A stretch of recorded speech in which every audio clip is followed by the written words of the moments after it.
Today we are going to learn how to create torn paper effect. So let's get started. Please like and subscribe to the channel and press the bell icon. Duplicate the image, hide the top image, select the layer 1. Now create a new layer.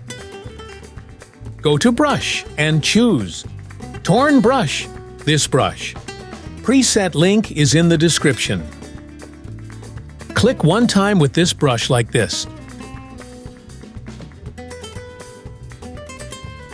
Unhide the top layer.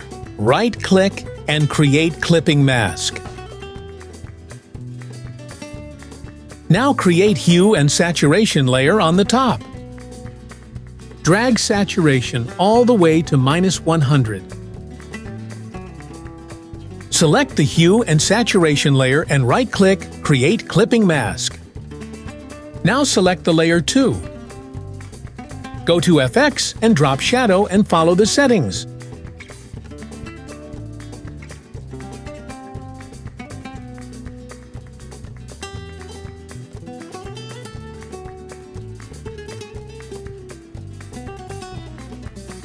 Now your effect is ready. Thanks for watching.